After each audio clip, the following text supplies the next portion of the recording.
What is up, dudes? Dying Food today, back here on the channel, bringing another video to you, the people. And dudes, here it is. This is my first game on the Resistance DLC on the map Anthropoid, playing some team deathmatch using the grease gun, and I actually had a really good first game on this, so wanted to share this gameplay with you guys. I should have done a live commentary on it, but it's okay. I'm planning on doing a lot more live comms in the future, but for now, just sit back, enjoy this gameplay of my first time here on Anthropoid, and let's talk, because not only do I want to talk about this DLC, but I want to talk about this new idea that I had.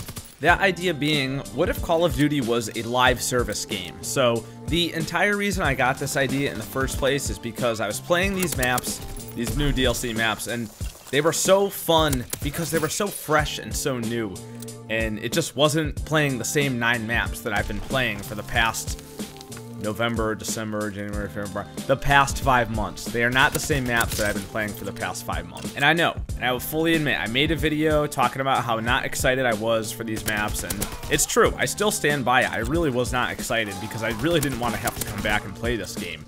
But as unexcited as I was pleasantly surprised by how good the maps were, especially this one here, Anthropoid.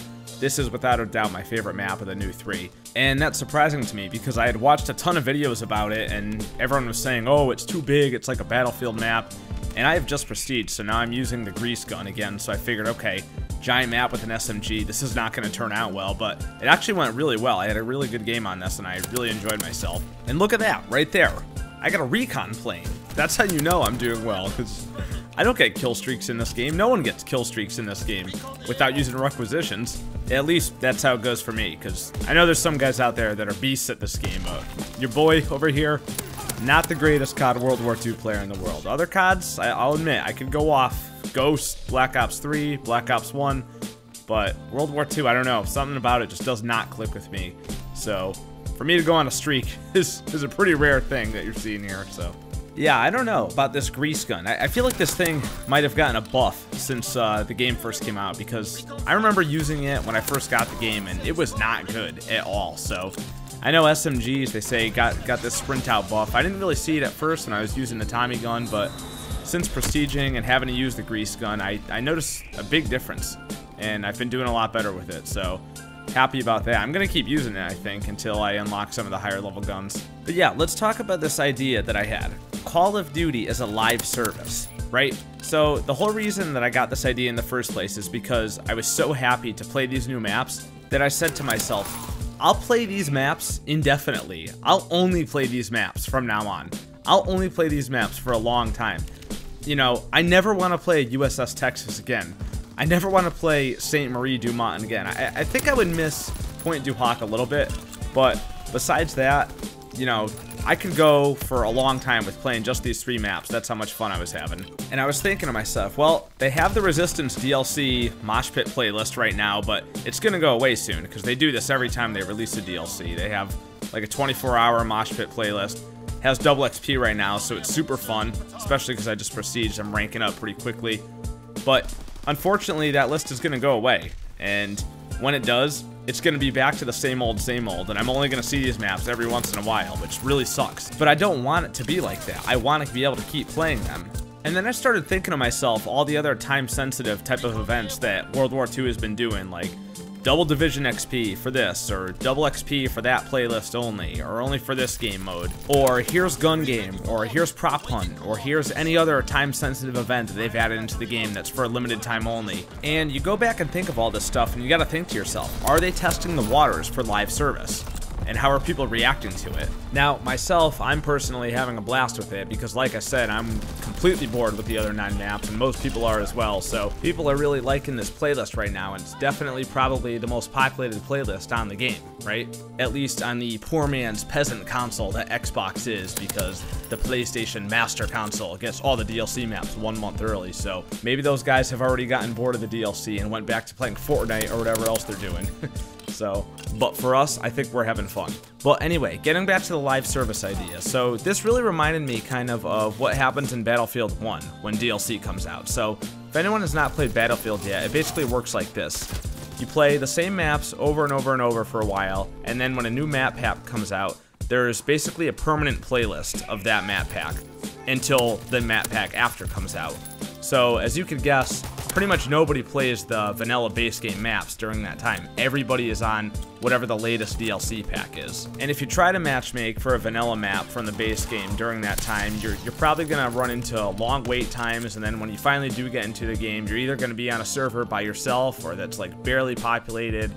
And basically what it kind of does is kind of renders the previous state of the game useless almost. Which surely has its ups and downs, but ironically, it keeps people really engaged with the game and keeps them coming back and playing, and it keeps the playlist nice and populated because everybody is in that one playlist. So matchmaking tends to be very fast, and you get into lobbies quickly, and you have 2 fully populated teams almost always, which is great. Which is really strangely ironic, because if you want to go and try and get a match in one of the old vanilla 10 maps, you can't, because everybody is now concentrated into these new 4 maps. Which is kind of weird, but it's just how people choose to behave, and it's what always happens. Now, before I go any further with this, let me just say, I know that this isn't technically like fully live service model, but it's kind of walking a thin line between live service and what Call of Duty does now, right? Obviously, it's not like World of Warcraft and those types of games where you actually pay monthly and then you get content as a result of that, but you're still giving players the options between old and new, and they almost always choose new,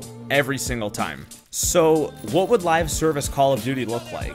Well, I think there's a couple of options here. The first one being similar to what we're talking about right now, which is, again, having DLC playlists that are not time sensitive, that are always there, and basically, once DLC drops, that's the new game going forward, right?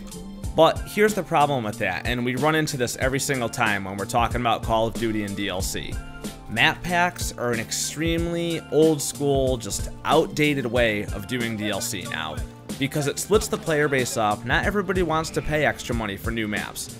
You know, the real hardcore fans, like people like us that watch YouTube and are always playing the game, always keeping up with the news and follow Charlie Intel, we're gonna pay for maps. We love DLC, but you know, the average Call of Duty fan who is just a casual player who probably plays a couple of games after work or school or what have you, and you know, doesn't spend a whole lot of time playing video games, they don't really care about DLC that much, right? They just want to play a couple games here and there, and that's it. It's not a huge part of their lives like it is for people like us. So having said that, if you want this sort of hybrid live service but also not style to work like we're talking about, then splitting up your player base is probably not the smartest move, right? So what could be a potential workaround for the publishers so they could still get their profits but not split up the player base? Well, I hate to say it, but look what Fortnite is doing. Look at what Epic Games is doing. They are single-handedly changing how people play video games. It is absolutely amazing to watch what's happening. Now, for people that don't know how Fortnite works, let me just explain it quickly. I know most people probably do, but still, just in case. The game is free to play, and every so often they have what's called a season. The season lasts for about 3 months, and during the season, your season rank resets. So think about your level going like from level 55 back down to 0, and you re-rank up. If you buy what's called the Battle Pass, you will get tons of rewards along your way, back up to level 55. The Battle Pass costs $10, and the rewards are all cosmetic. However, if you choose not to buy the Battle Pass, you'll get some rewards, also cosmetic. And I think this is a really great system that they've put together because you don't have to buy into it, and if you do, it's only 10 bucks, and you get some really cool rewards along the way. And believe me, people are going crazy for these rewards. They're loving it. I mean, obviously you guys know, it's the most popular game in the world right now. So Activision and the developers of COD can definitely learn from this and take some ideas and change them around to fit the needs of this game. And I think that would be a really great thing. And if they can do it right to the point where it's fair to everybody, which is, you know, let's face it, that's an area that they've been struggling in for a couple of years. People think that their microtransaction system is not fair. If they could pull it off, it would be a home run. And I'd be willing to bet that they're working on something like this right now, because companies like Activision are always looking for ways to maximize profit, and they're taking note of what Fortnite is doing, trust me. And yeah, guys, it looks like as of a couple nights ago, Black Ops 4 is confirmed now, but even though we're not getting a new IP, hopefully we're going to get some new DLC models, because people are really unhappy with the way things are now. So thought this was an interesting idea. I wanted to make this video here to discuss it, and I hope you guys enjoyed this. And I want to know from you if you think Call of Duty could pull off a live service model, or is this just kind of a thing that Fortnite created on its own and that's it and it can't be replicated? Let me know your thoughts down in the comments below. Guys, thank you for watching this video. I hugely appreciate everybody who's been liking and commenting recently, so thank you all for that. And if you like this video, please leave a thumbs up and subscribe for more astonishing mind-blowing gameplay commentary. And I will see you all in the next one.